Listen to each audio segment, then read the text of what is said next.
Hey, welcome to another episode of Sufficient Grace. All praises to the King of Glory. His grace is sufficient, the reason I'm living. All praises to the King of Glory. His name is Jesus, and I'm a believer. All praises to the King of Glory, yeah. His love is endless, through mercy and forgiveness. Hey! Hey. My people. How are you guys doing? You can't answer, but I'm praying that it's good. Yeah. It feels good to be back. To be back once again. Yes, another great conversation on the Sufficient Grace. Well, first and foremost, I want to say, what's up, Jess? What's going on? What's new? What we're doing? Hi. Yeah. I am Jess with the Bless. I love it. I'm mad. She probably gonna be like, you can't be stealing my tagline like that. Jess with the Bless. It's a little different. First of all, yeah, because she says the mess. The mess. I'm with the bless. Period. I'm about peace and blessings. Period. Okay, all of the good, very zen. But I'm Gucci. Everything is good this way. And I was talking to you about it. I was talking to a friend of mine earlier. Like, I'm really happy about the place that I'm in. I love that for you. Because I love that. I'm a gray area kind of gal. Yeah. And I know that y'all might hear that and think like, oh no, you gotta be left or you gotta be right. You gotta be black or you gotta be white. Like, look, there are some things that I'm firm on, but I am such a fluid person, and I'm not talking about the pronouns, but I am such a fluid kind of, right. I'm very chill. I'm very go with the flow. I very much am so happy to just be embracing life. Mm-hmm. And I owe it all to Matthew 6. Okay, because look, don't worry, okay, about tomorrow. Come on. It was in the Bible app the other day, and it really resonated with me. Like, I wake up with a different type of intention. Mm-hmm.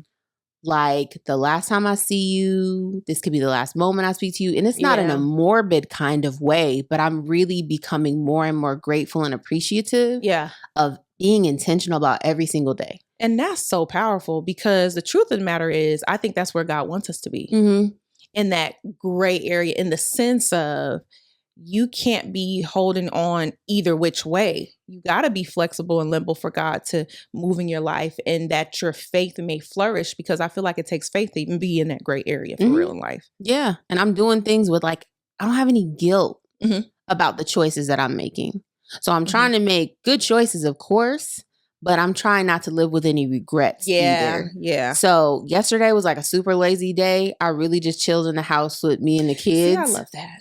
And it was just a slow day, and we didn't do a thing. I said, baby, we're not going nowhere today. He said, nowhere? I don't have to go. I said, no, you don't have school today. We're going nowhere. Ain't doing nothing. And one part of me, like the work, today wasn't productive enough. Like, well, maybe we should have went to the park. Or like, no. I was like, we just had a slow day. I cooked every single meal.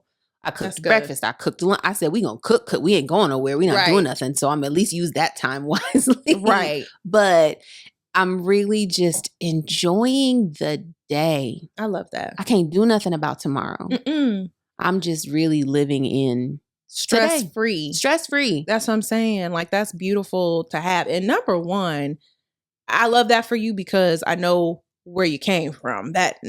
Let's start there. Yes, ma'am. And then two, people have this misconception of like doing nothing is not being productive, but honestly, rest is productivity. Yes, it is. People think that rat race thing is what gets you going. No, that's not. That'll kill you.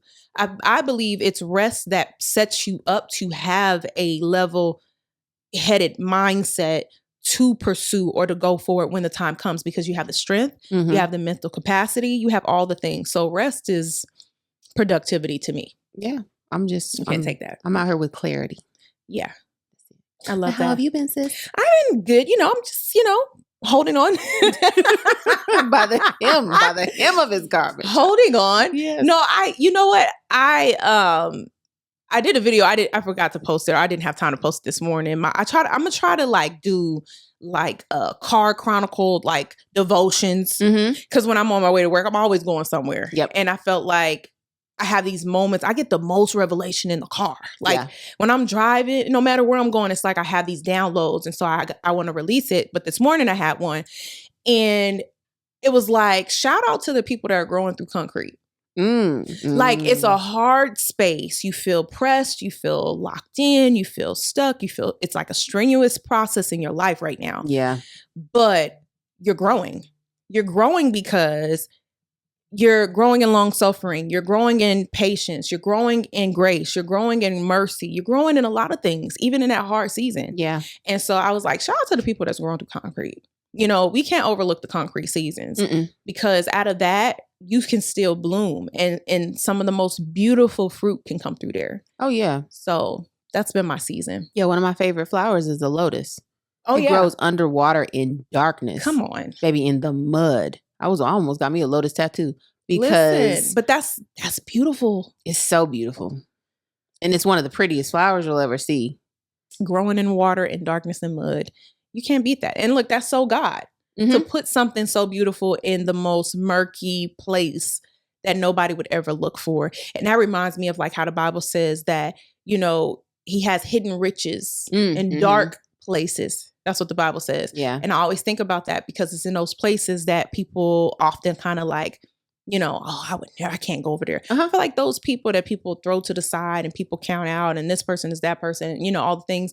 Those are the people that God will have his hands on the most. And you never know how God is going to raise that person up or transform that person's life or anything to come out of that.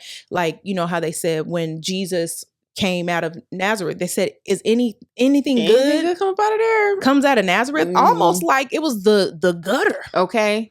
Like, and look where our Christ Lord and Savior had came from. I'm just saying, but yeah, that's been the season I've been. So I say that jokingly, like I'm holding on, but no, the truth of the matter is I'm leaning into that grace space of like, God, you already knew I was going to get here when I got here. So why am I stressed? And I know you're with me in the process and you allowed me to come to this space to perfect that which you have placed in me. It's greater than me, you know, so I'm excited.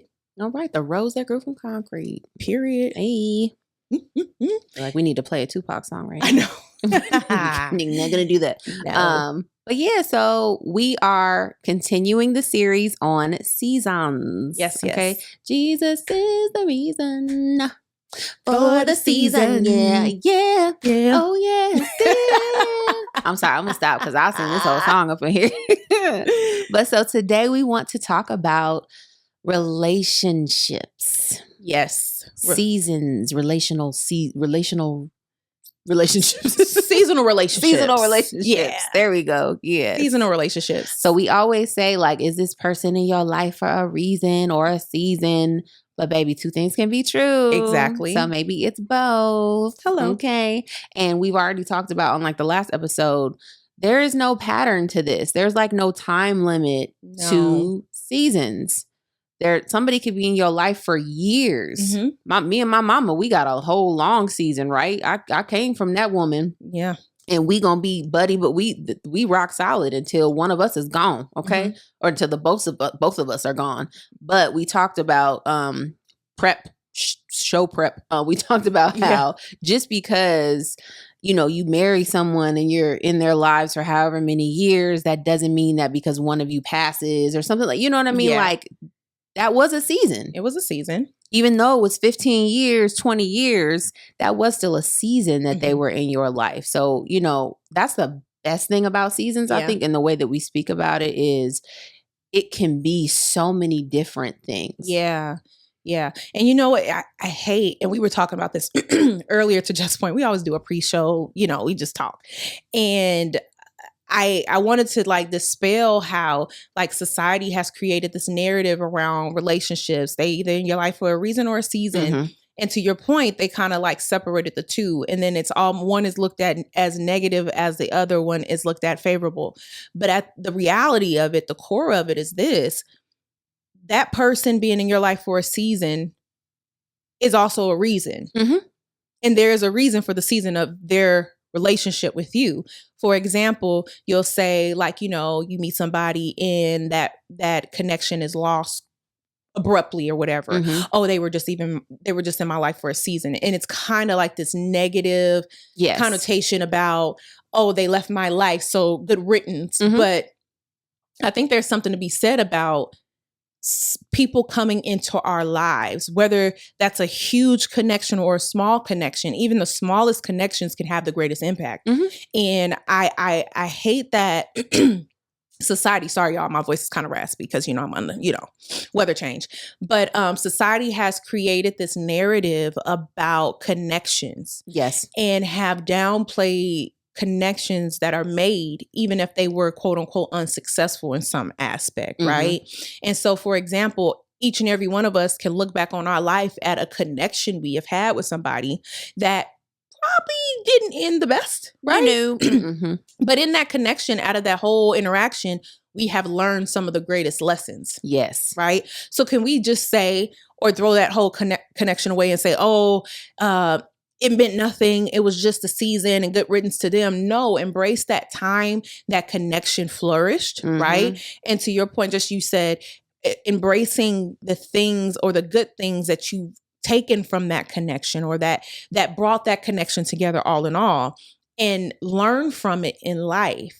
And I think we have to dispel and get rid of that mindset of just throwing people away because things don't work out in the long term as we see it. Because the truth of the matter is life, and nothing really is long term when you think about it. Not a thing. When you think about it, even if for those of you that have been in quote unquote long-term relationships and you're married and you've been married for 20 something years is a long time. But the truth of the matter is there is an expiration date to that connection, meaning whether it be like your vows say, till death do us part, there is an expiration date. However, when that time comes, do you discount that connection? Of course not. Yeah. So why do we do that even in the littlest? Right. And when I say that, I think about and we're talking about small connections, right? So like Joseph in prison, we talked about that too, where Joseph meets these two men in prison. One comes to him to interpret it, both come to him to interpret a dream. And that's a connection made in prison, right?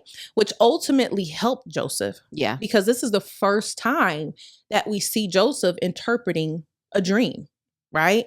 The two dreams that he did. You never see it beforehand. You hear him telling a dream, right? But you never hear of him interpreting a dream. So these connections, although they were coming to him for advice on what this dream meant, they essentially were helping Joseph perfect something, right? And so he tells them the dream. He interprets. Both of them come to pass. One, okay, fella died. Okay. But nonetheless, he interpreted the dream accurately. Yeah. And then there's another one, the butler, where he says, remember me when you get out. So there was some confidence in Joseph's interpretation for him to give the interpretation and say, hey, remember me when the time comes. And guess what? The guy's released from prison. Time passes. Yeah. Okay. Now, out of that connection of just interpreting one dream, time passes, and guess what? He remembers him, because now the Pharaoh is having a dream that needs interpretation. And now Joseph is remembered, which ultimately caused that connection. So would you throw away that connection Joseph made with just interpreting one man's dream? No. Not at all. Every person you meet, and this is what I believe, okay? For those of us that are in Jesus, every person that crosses your path, big or small, word shared, smile, whatever the case may be, I feel so strongly that that person entering your circumference of life has some type of impact on you, or you have an impact on them. That's just what I believe. I don't believe in like, oh, a person's in your life for a season or a reason. No, they're both. Yeah. Yeah, absolutely. They're supposed to be there. And sometimes I think we're just really selfish about the idea of it, because there's an overlap. Yeah. And we are all experiencing our own story. We're all experiencing our own season. So a lot of us have this tendency to think that because we gave a certain thing, we're supposed to have it given right back to us by a person. It's supposed to be reciprocated. So Joseph could have really felt some type of way Like, okay, I interpreted this dream for this man. He up out of here. Right. So God, what? Sir, you supposed to look out for me. I'm still in jail. Right. Where are you? Because I really thought you was going to look out for your boy. Where art thou? Okay, where art thou? But it's an overlap. Yeah. And so Joseph's season was one thing. This other man's season was something else entirely. Yep. And if you really want to throw your brain and get it spinning all around, you have a season in your professional life that's happening. Yes. There's a separate season in your romantic relationship that's happening. There's a separate season. You are just a whole little walking facilitation of seasons. And what's dope is that God is in control of all of it for every single person. You are not the only one that exists walking around. No. So at your job, it's spring. At home, it's fall. Your best friend is going through a winter right now. Everybody is walking around with some stuff going on. So we want people that we can be relatable to. And we want to be able to, we have a likeness that we crave. Yep. That's compatibility. You know what I mean? You want like-minded people around. You want like-minded experiences around you all the time because it feels comfortable. Yep. What's not comfortable is when you're stepping into heat and you're not prepared for that. When it's freezing outside and why you got a jacket and I don't. We have to really get out of our own way a lot of the time. And so when I talk about being fluid, that's a part of it. It is being self-aware, but also being aware of everything and everyone else around you as their seasons are taking place too. Yeah. And almost can you pick something up from somebody else in their space and in their season? Because we talked about this, a lot of unforgiveness exists because you are holding on to, they left me in jail. They moved on and their season took them somewhere else. Yeah. Even if it was off of my work. Yeah. Their season took them on to do something else. And here I am stuck. Wow. And we talked about, that's why you can't be burning bridges with people. Right. Joseph could have went and talked around the whole prison about how that man ain't nothing. I told him that it was going to come to pass and he didn't remember me. Forget him. You start putting your mouth on people. You start talking bad about people because they in a different season. And we do that. We do that all the time. And flip side, now look, he looked out for him when the time came. Yep. But that's the other thing about timing. Yeah. So some stuff is going to shift for you. Some stuff is going to change for you. But are you willing to kind of to ride it out as it's happening? Yeah. I think that's the battle, right? Because when you're in it, you're like, you don't know what's up, what's down, what's left, what's right. I'm just here. Yeah. And I believe God in his sovereignty knew that we needed relationships around us, right? That's why I think the very first relationship was the answer to all of us, where he said it's not good for man to be alone. Right. And I don't think that he was just speaking to the male. Right. He's saying, man, it's not good for us to be alone. And we understand like that's an important portion of human existence and human evolution is to be around one another and, all the things. Science even proved like that thing of herd immunity. And what that is basically close proximity to other humans. If there's a disease or something having contact with other people, they all get infected, but everybody builds up immunity. Yeah. So having connections is very much so important. I think the space of relationships and connections, whether they're people deem them as seasonal, whatever the case, which I don't believe in that no more. I think that we have to take a more mature approach to relationships. And we were talking about something earlier where Jess said that she's still cool with her exes, right? Oh, yeah. And she's talking about relationships, right? That she's still cool with her exes. And I kind of looked at her and I was like, okay. But it's funny because and she spoke her truth, right? And she went on to elaborate about like, no beef. What I dwell on is why the connection happened in the first place. Mm-hmm. And I don't hold on to what transpired in the end. I hold on to that genuine friendship that I had with them. And I respect them from that angle. So if I see him like, hey, what's up? I'm okay. We cool. Mm-hmm. And a lot of people out there struggle with that type of maturity, Mm-hmm. right? And hear me out. I understand that people can be foul. People do stuff and, all the things, but you don't want to hold on to grudges. Mm-mm. And to your point, burning the bridge. Yeah. Because ultimately, that connection played a huge role in your life.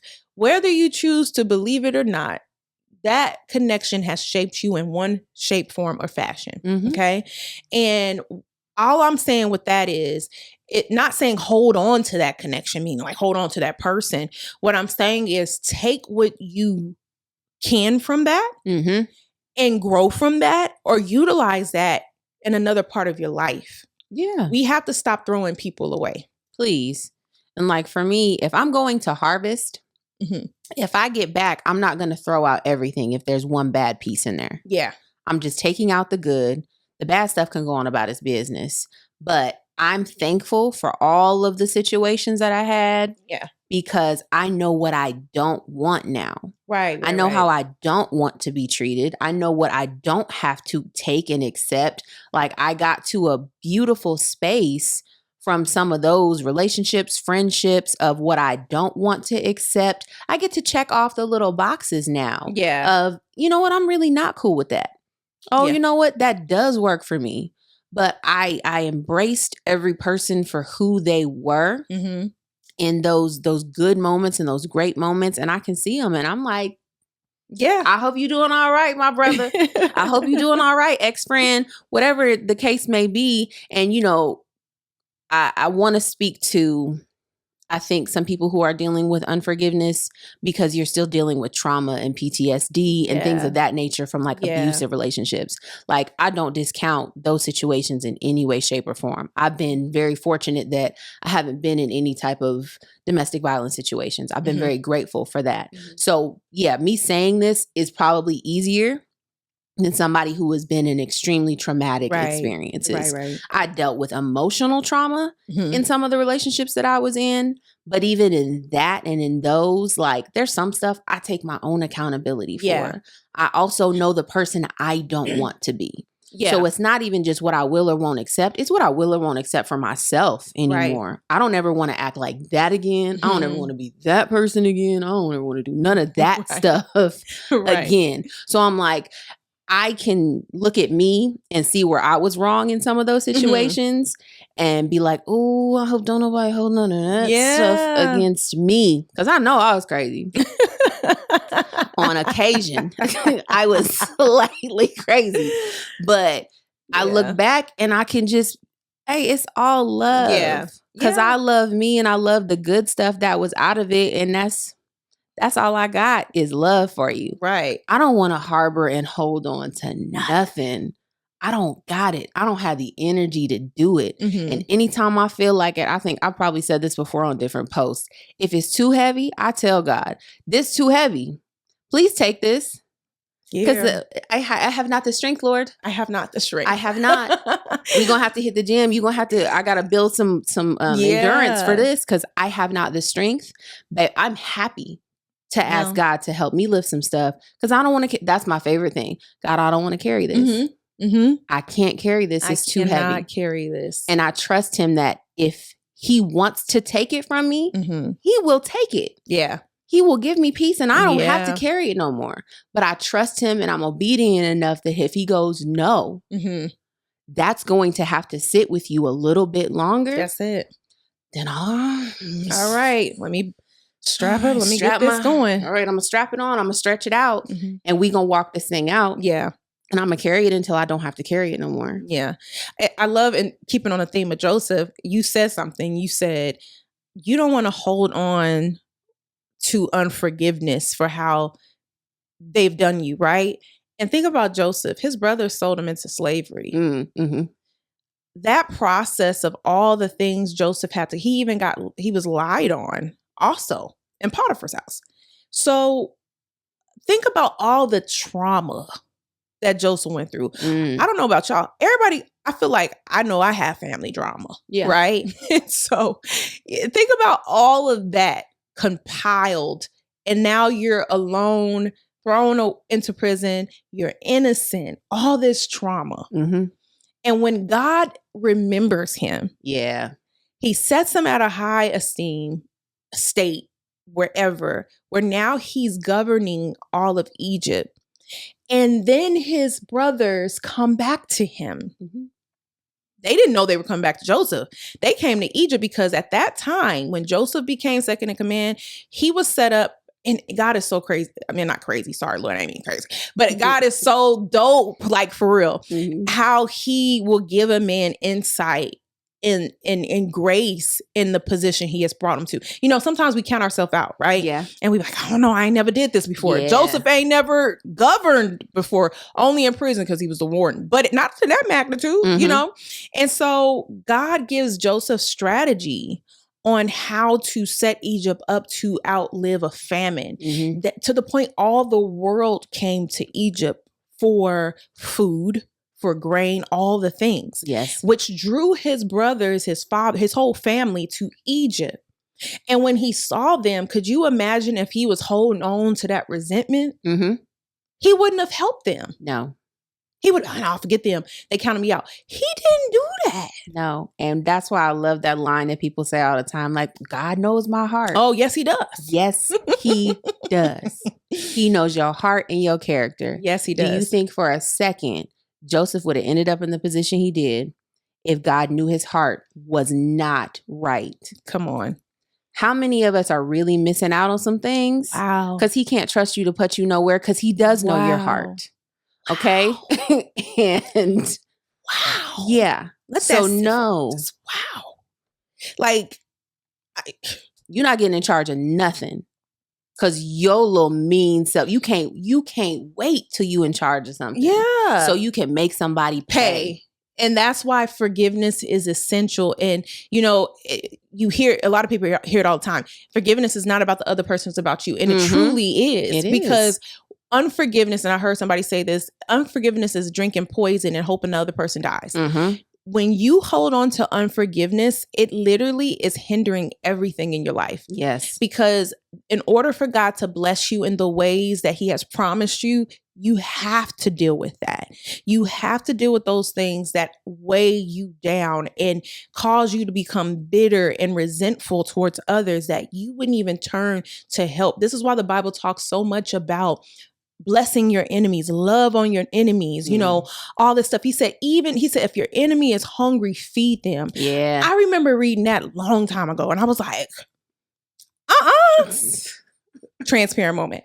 I was, first getting saved, and I was really trying to, read the scripture for what it was saying. Cause you know how sometimes when you first get saved, you start pulling scripture out the Bible and you're like, the Bible say this to prove a point. Yeah. So the point was made where God was like, when God was like, when your enemies are hungry, feed them. I had to sit with that. I was like, if they're thirsty, give them the drink. Yeah.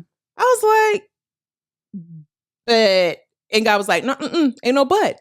And then you keep reading, he said, so that it will cause like coals of fire on their head. Because if they're your enemy, that means something happened for them to become one, right? But if you take care of them apart from what they've done to you, it actually brings about a shame or resentment, or not resentment, or what I want to say, regret of how they've treated you. Yeah. And it's God's strategic instruction saying, if they're hungry, feed them. If they're thirsty, give them to drink. And it will cause coals of fire to sit up on their head. Meaning, if they're in that lowly position and they have wronged you so bad and you still find it in your heart to bless them. Yeah. Not only are you doing the work of God, not only are you walking in unforgiveness, but you are actually proving to them the love of God. Because the truth of the matter is, we didn't always do stuff right. Nope. But God he never gives us what we deserve. Ooh, thank you, Jesus. Oh my gosh. I was telling my cousin the other day, I was like, watching a service live, and it was my Prophet Lovey, and and I was crying just like from the praise and worship and everything, and I'm at home, like sometimes you got to be in the premise to feel it. Yeah. No, I was at home and I had it playing, and I was like, doing stuff around the house, and the worship was one thing, and it wasn't because they were singing like the songs.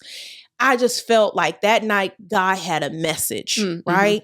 And so he gets up, he's teaching, and he started teaching on the message was who are you, right? And he was talking from a spiritual aspect.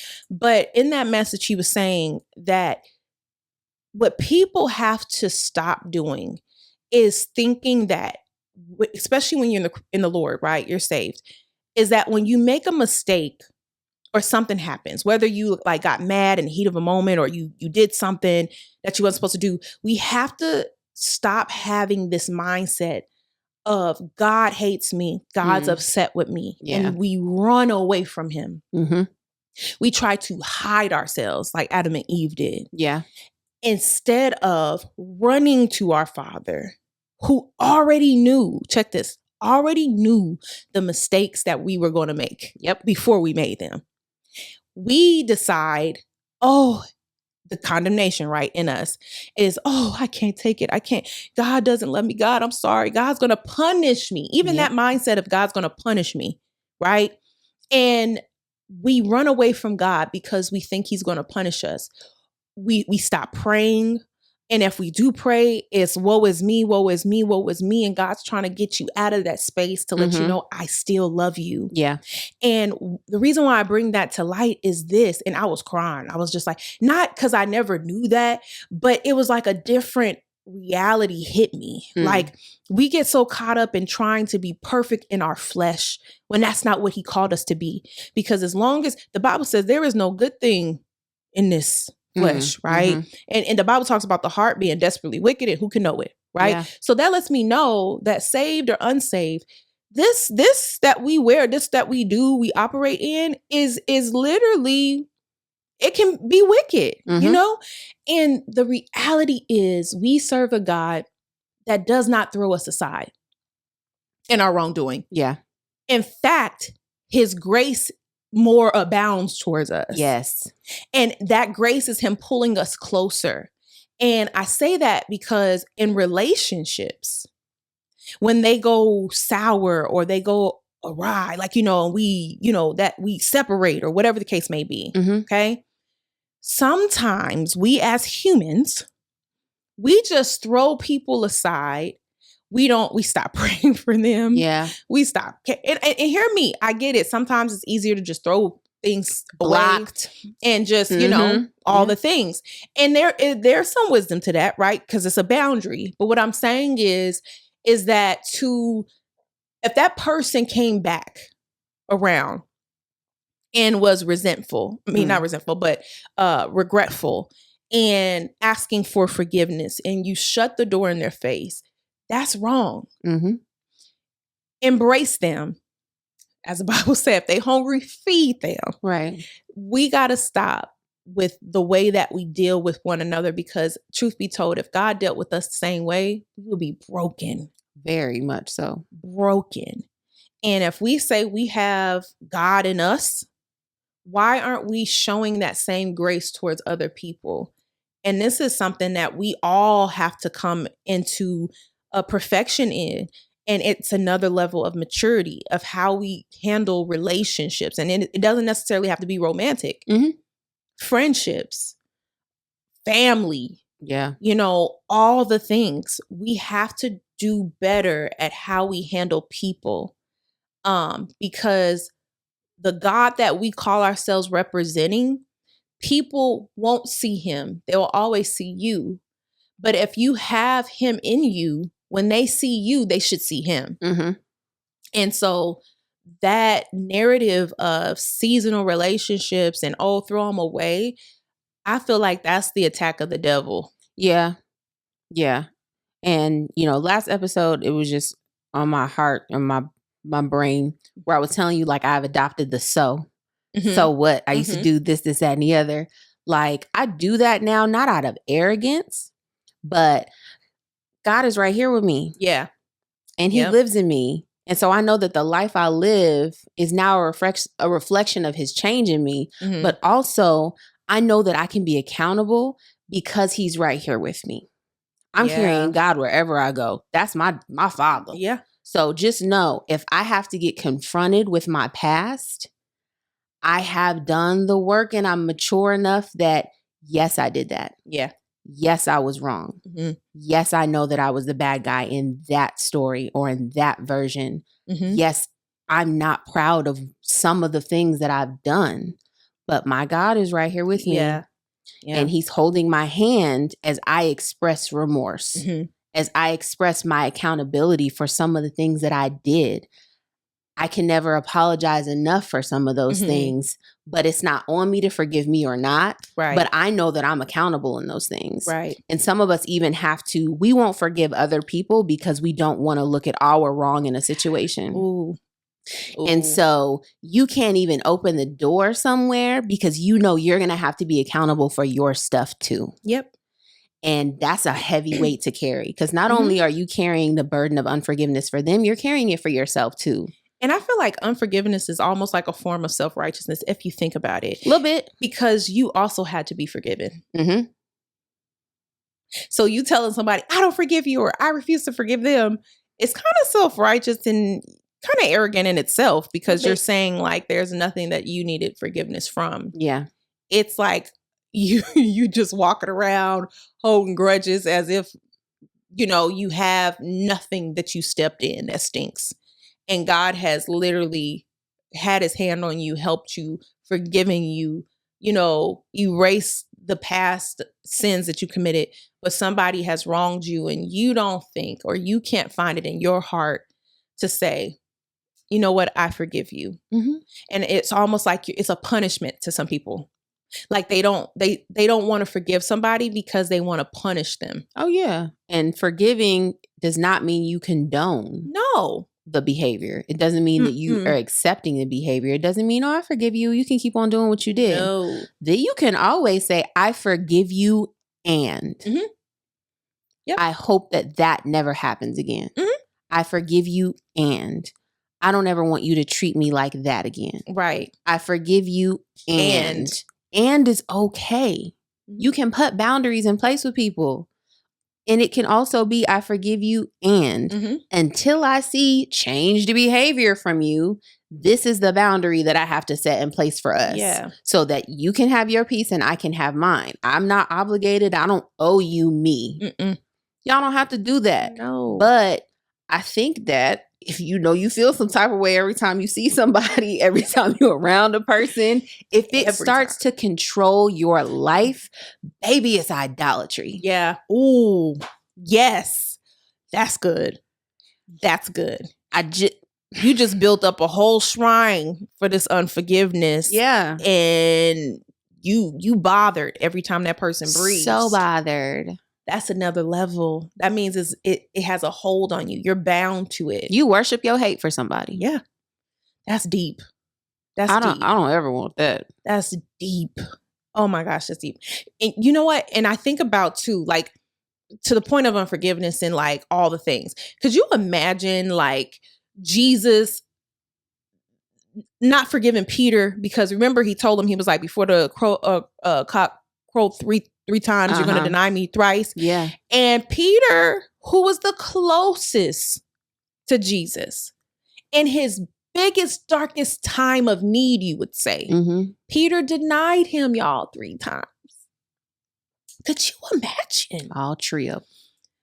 The torment Peter had in his heart that Jesus actually had to come back and deal with, because I think Peter was really suffering. Yeah, I think Peter was on the deep end. He was like, oh my God, I done denied my Lord. I am sick. I'm not, like, I feel like Peter was really having a time. He was sick about it, and God had to come back and reassure him. He said, Peter, do you love me?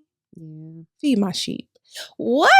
Like, what? You still love me, Lord? Like, you know, but I say that because, you know, that's the love of God. Mm-hmm.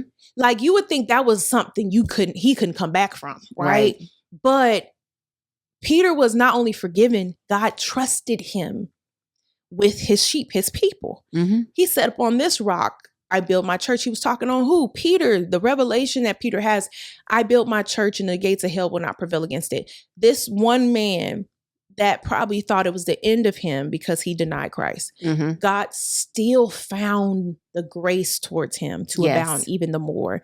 So when people wrong us, and I know it's easier said than done, but I'm telling y'all, like, there's a blessing in freeing your heart, your soul of unforgiveness. Stop letting what people have done to you bind you up in the mind and the spirit to the point you hear people praising, even on social media. That's why you can't trust nobody. That's why these H's ain't loyal. Mm-hmm. You hear all that stuff. They're speaking out of like a place of hurt. And woundedness, and they refuse to deal with it. And not only are they wounded, they have a whole bunch of unforgiveness they're harboring. So now everybody's not loyal. So now nobody can get close to you. And that's what it does. It actually prevents you from moving forward, because what unforgiveness does is bind you to the past. Mm-hmm. Where you can't reach for the future. You can never move forward from something that you refuse to let go. It's like you holding on to the light pole outside saying you walking down the street. You can't keep walking, holding on to something like that. You got to let it go. Let it go, because that in itself is something that the enemy uses to rob us of the future God has for us. If you hold on to this unforgiveness, you will never prosper in the things that God has spoken over your life, the blessings he wants to give you. And matter of fact, even if you got there, you'll be unhappy. Mm-hmm. Because you burnt so many bridges, you won't have anybody there celebrated with you. Think about all these celebrities that have all this money. And for us normal people, right? We'll look at their life and say, oh, they got it all. They got private jets. They got millions of dollars. And then you hear stories about committing suicide or drugs. Yeah. And they're bound to drugs and they can't get free. And they're miserable because of the way and the relationships that were burnt along the way. I feel as though if they had the right people around them, somebody could have been ministering to them to get them out of that space. But what the devil wants to do is keep you isolated and feel like everybody's against you when everybody is actually for you. There's people out there for you. God's for you. Don't let one negative experience in a relationship cause you to not even discover the hundreds or the 10 or the 5 that will be solid in your life. Mm-hmm. Because that's the truth. Like I was sharing with Jess, even from a relationship, like romantic portion, somebody's out there dealing with her from a romantic partner or something that went crazy or whatever the case, right? I understand. I've been there. I've had my heart broken. We all had our heart broken, right?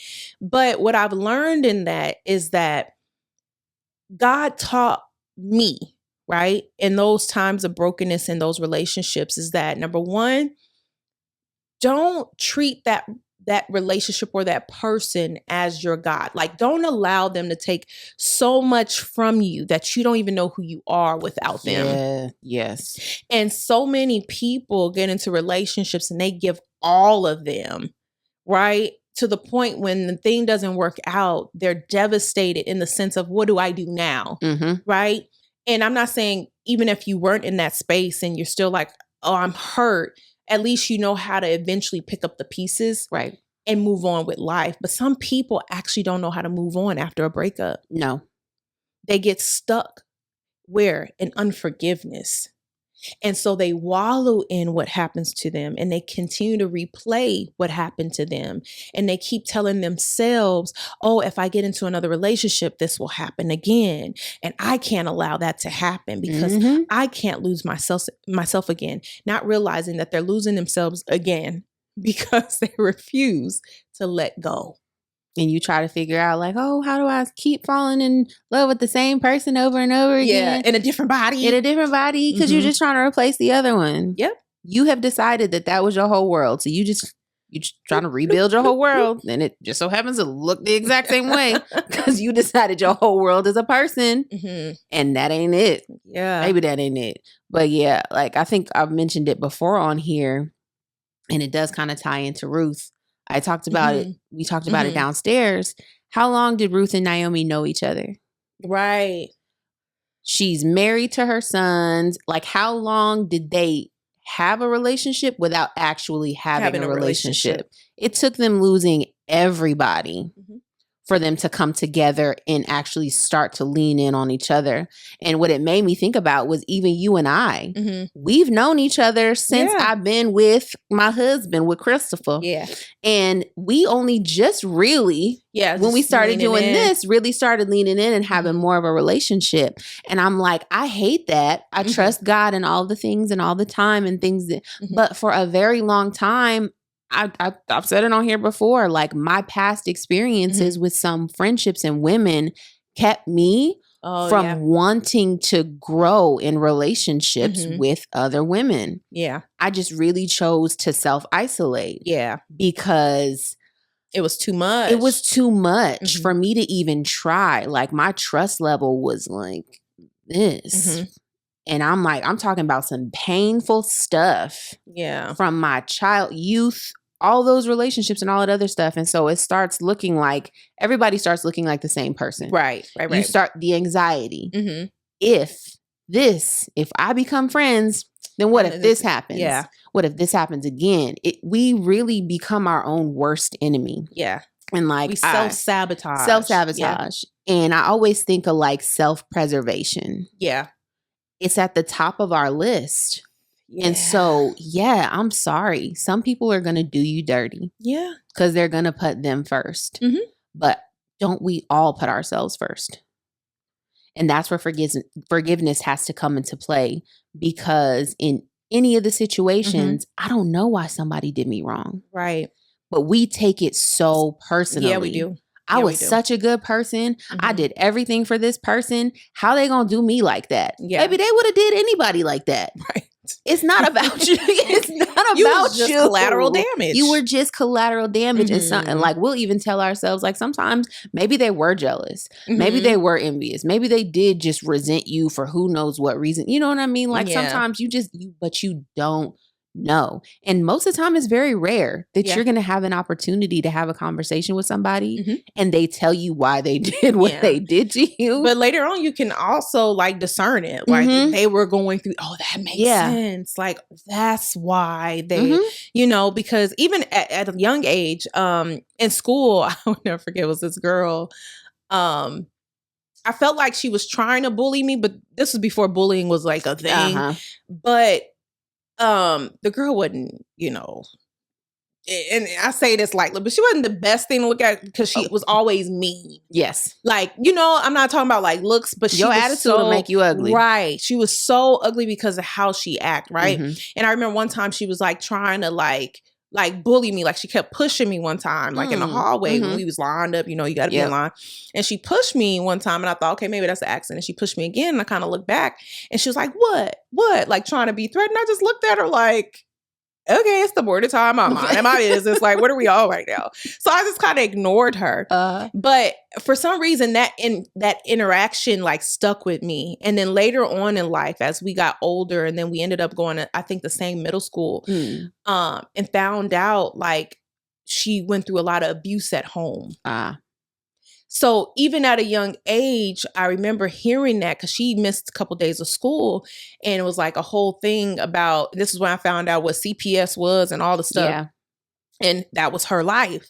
And so I always say hindsight's 20/20, fast forward. That's something I think about is that sometimes these kids or adults even act out things that they've been going through, right? And so this is why forgiveness is necessary and grace is necessary, because she probably in herself didn't realize that she was provoking to be a bully. Yeah. But if I kind of fell into it and been like, oh, what you trying to do? Like trying to fight her back. Now I'm just as ugly as she is, not realizing that this baby is suffering at home. Yeah. And so a lot of us are or have become products of our childhood or things we went through and traumas and stuff. And so God knows that, right? So the grace and the mercy and the forgiveness plays for that. Yes. Right? Because that is our heart saying, the heart of God towards them is that you are acting out of trauma, or you are acting out of a life experience, and you're projecting on me what you're going through. Mm-hmm. And sometimes, and I'm with you on like the female relationships thing, because women gossip and they talk and they say stuff about you, Mm-hmm. whether it be what you look like or whatever the case, whatever it is, right? But those people that do those things, I always notice later that it stems from something else. Yeah. Yeah. So then I'm like, man, if we could have this open, candid conversation about forgiveness in the scope of why it's necessary for yourself, because you'll be holding on to something that they themselves have been struggling with to let go also. Yeah. So now you're mad at them for the trauma that they inflicted upon you, not realizing that the trauma they inflicted upon you is the same trauma they endured. Yes. So if you don't forgive, the cycle continues, because now you're going to look at somebody else and say, what this person back here did to me, you're going to do the same thing. So now you're inflicting trauma on this new person that has nothing to do with the previous person, but because you refuse to let it go, now you're keeping the cycle going. Yeah. Forgive them. Please let it go. Jesus said on the cross when they was crucifying him, what did he say? Lord, forgive them, for they know not what they do. He knew on that cross that the reason why they're doing this, they're doing it out of their own, it's influence. Like they really, really don't know what they're doing. Them people didn't hate Jesus for real. They didn't even know him. Yeah. So where did the animosity and the anger and the rage come from? He knew that they were influenced to do it. Not that it was in them to do. They were influenced to do it. Sometimes that hurt comes, that man did that to you, that girl did that to you, because they just simply didn't know no better. Yeah. It's because of whatever life path has taken them, brought them into your life, and you were something simply too good to be true. And so they also self-sabotaged. Yeah. Have you considered that? Or even we were talking about, and we're gonna wrap it up. We were talking about how social media is like trying to redefine relationships and causing these toxic narratives of relationships and connections and friendships, or whatever the case may be. Like stuff like when you hear, if he wanted to, he would. Yeah. Okay, that sounds good, sis. But have you considered that this man probably struggling in his mind because he might be up to something on his job, or maybe his financial situation is not the best, and so he's a man, so he has this pride thing. He doesn't feel comfortable or even have that vulnerable space with you to talk to you about why he couldn't take you on a date. But because the social media told you if he wanted to, he would, you're now immature. So you're taking that as that's the truth and not really having a conversation with this man to find out where his financial situation really is. Okay. Or if something is really going on in his life. Did you ask him? No, because if he wanted to, he would. That's toxic. If you are not mature enough to communicate, you are not mature enough to be in a relationship. That's the end of the story. Okay. Right there. I'm not going to go on a whole tangent with y'all, but communication is everything. If you can't talk about it, how are you supposed to get through it? We're too busy trying to go over stuff. Yeah. We want to go from A to C. There is a whole B in there. Right. And it's the conversation portion of it. Right. So we make accusations, we make assumptions, we have all these A's, and you completely skipping over the stuff, the meat of all of the things. Like one of the things I hate when people say is, I don't have time to teach somebody how to love me. Okay. Okay. All right. Okay. Well, I get it. Yeah, I get it. Okay. There's some stuff that is common sense. Right. But everybody is different. And it takes years sometimes to learn somebody. Yes, to learn someone, especially if y'all are not communicating. Exactly. They bought you flowers and you never said, I don't like flowers. So how this man supposed to know? So he just gonna keep on getting you flowers when you would rather have candy. Like, you should know I don't like flowers. Do you see flowers in my house? So he's supposed to read your mind in your decor in your home too? Exactly. And that's the problem with assumptions. So when we say I shouldn't have to teach somebody, so you want somebody to treat you how they would just treat anybody. So I know women like flowers, so I'm gonna buy her flowers. Because that's the I don't have to teach you, right? But teaching is a part of the conversation. That's baby, I really don't like flowers like that, but tacos. Tackle me down. Okay, so that's what relationships are. That's what relationships relate. You gotta relate. You gotta have conversation. Relationship. Like, there has to be some type of relation here, right? Yes. And I just feel like if we're not careful, social media will rob people of the reality of what relationships actually are supposed to be, and healthy ones, right? Yes. Even like in Christianity to a degree, right? You know, I heard somebody say, and this was great. I heard this and it was crazy to me. And I know genuinely this is their perspective, but okay. I heard somebody say, like, if you're a Christian, you shouldn't even believe in male and female relationships. Like, you shouldn't be okay with that. Like a man being in a friendship with a woman. Oh. And their whole, oh my gosh, if you guys, I don't even have time. We don't even have time to talk about it. But if you heard the argument the person was making was completely toxic and completely out of like, just, I don't know. And you could tell they were talking about a trauma. This wasn't something out of like revelation or something God said in his word or any relativity to anything, although they were trying to put things together. I'm like, that's not what that says. No. If that's the case, Jesus wouldn't have had Mary Magdalene around him either, or Martha. Okay. So let's keep that real. But I'm saying that to say, if we're not careful, social media will rob us of what genuine relationships are supposed to look like. And the forgiveness piece is crucial in relationships. Absolutely. Oh, and I just had one more. I'm going to hurt y'all feelings one more time, and then I'm going to go away. If you don't want to talk to your partner, you just want to tell your partner, you don't want a partner, you want a child. Uh-oh. So, well, you know what? We'll have a conversation. We'll talk about relationships. This is going to be good. I feel like this relationship series is a necessity, especially talking about the seasons. Seasonal relationships, we can agree at the end of this episode, that's not a thing. Although all relationships are seasonal, yes. I think that, to your point, two things can be true here. Both of them. Season and a reason. Season and a reason. Both are true here. So, yeah. Good. Thank you, guys. Yeah. Thank you all for joining us tonight. So much. We appreciate y'all. Until next time. Love you. Bye. Love you. Bye.